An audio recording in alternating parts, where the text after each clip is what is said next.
Alright folks, so what I have here is a Bally Williams CPU board for my Whitewaters pinball, and as I was showing in the restoration video, this board suffered some heavy battery damage. Actually not that heavy, but some battery damage, and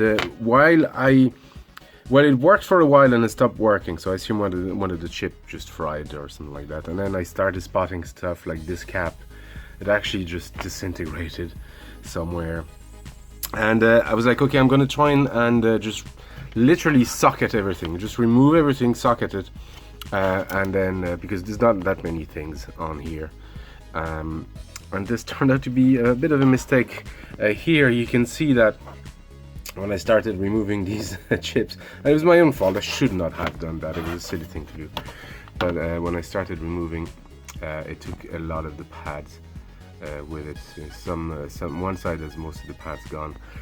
Very shoddy work on my part. The problem was this board was so just cruddy and dirty that the pads, the inside of the pad just lifted straight away.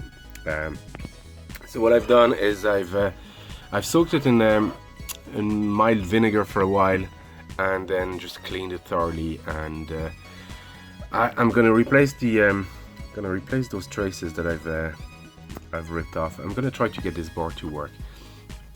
I know this board can boot on its own. It takes ground 5 and 12, so I've already made a small adapter for that.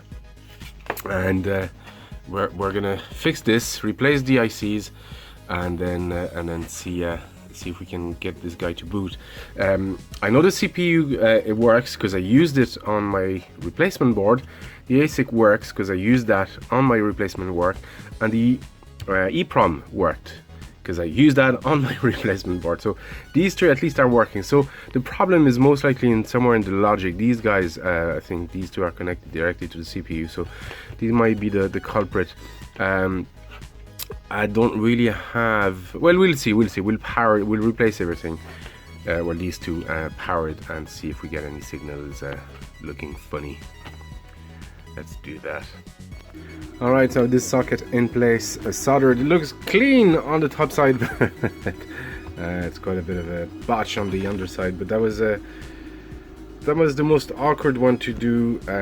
See that big kind of solder, these are just grounded lines, and this one goes over there. Yeah, doesn't look great, but I will try to keep this as flat and maybe put a little blobs of epoxy just to keep, you know, in some places, just to keep that those wires in place. But now I can move on to this one. So yeah, this one's gonna have a lot of wires as well, but it won't be as awkward because they're all sort of going into one big bus. So hopefully I say, we'll see. Anyway, let's get working. Okay, that took far too long, but I got this second socket. So this is the damage underneath. As you can see, quite a lot of traces. Pads, not so much the traces, it's the pads that got they were so corroded, and I can see all this pitting around here. So I'm a bit afraid of touching anything here.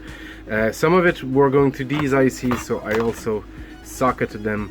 I might leave those here for now as they are. I'll see.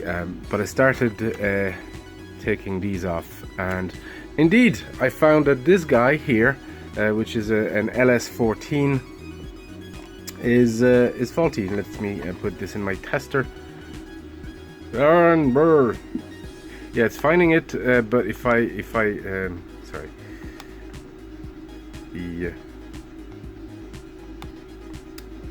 if I look for an LS14 specifically, and there you go, it tells me that it's faulty, and I've tested a good one. Sometimes it gives well, false positives, but I tested a good LS14 and it came out fine. So I'm going to replace that LS14, and the LS14 is U5, this guy here. So we'll replace this guy. I have a look at the schematics.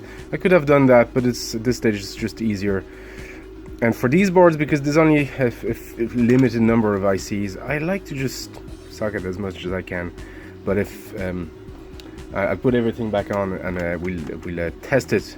Anyway, let's put sockets back on, put as many chips as I can back on, and repopulate all this.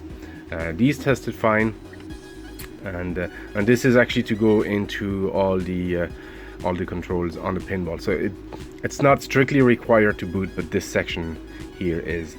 Anyway, let's keep working. Alright folks, so I got the ASIC from my own pinball there for now. Reason being, these are about 40-50 quid, so just want to make sure before I order a new one and everything is fully populated that the board is indeed working, you know, and that I can actually fix it. So I've done that. I've also got the I had to go and get the CPU from my own pinball here, because I ordered this one 6809.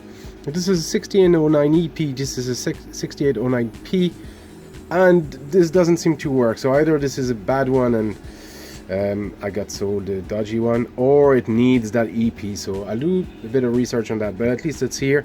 I burned a new ROM with revision 5 because this is the only size of ROM I had. So revision 6 takes a larger ROM, I believe, with same pinout but just larger. Anyway, so normally what happens is we get this. This is the power on LED.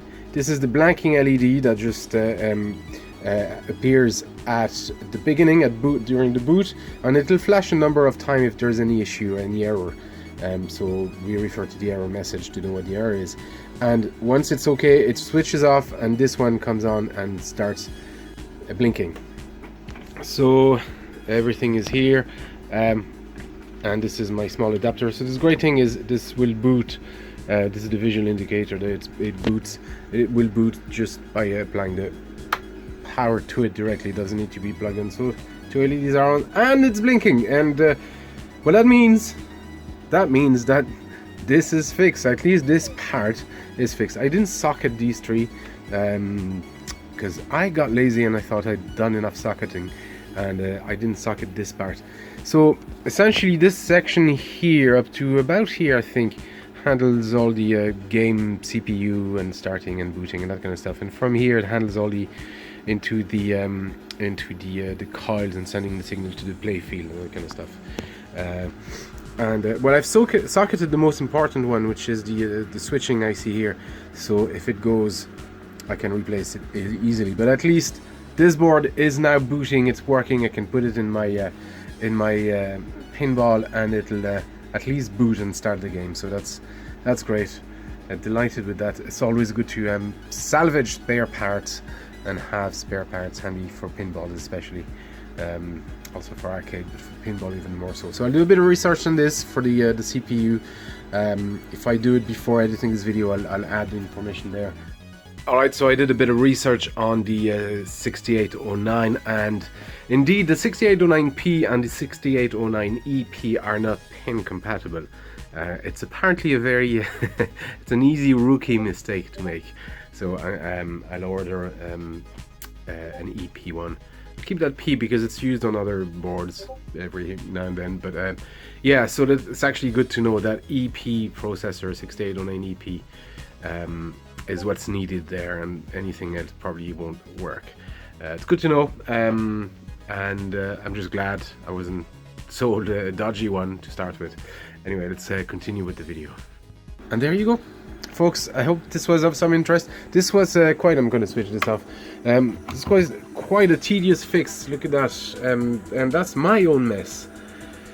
Stupid Ollie, trying to unsocket something before cleaning it, and I started getting into the habit of actually cleaning the boards now before I even go near them. I've done that with a number of boards at this stage because it just makes things easier. Just wash, give them a wash and in kind of soapy water and that kind of stuff, and then use alcohol, isopropyl alcohol, just to clean it afterwards. It makes things easier and will sometimes, not all the time, but sometimes prevent stupid people creating a mess like that. You live and you learn, folks. Thank you for watching. Don't forget, Instagram, Twitter, Facebook. There's a Discord server. There's a Patreon page if you want to help the channel, and if you want to do that, you can also do that through the YouTube subscription. You can become a member of the channel. Folks, thank you for watching, and I'll see you next time.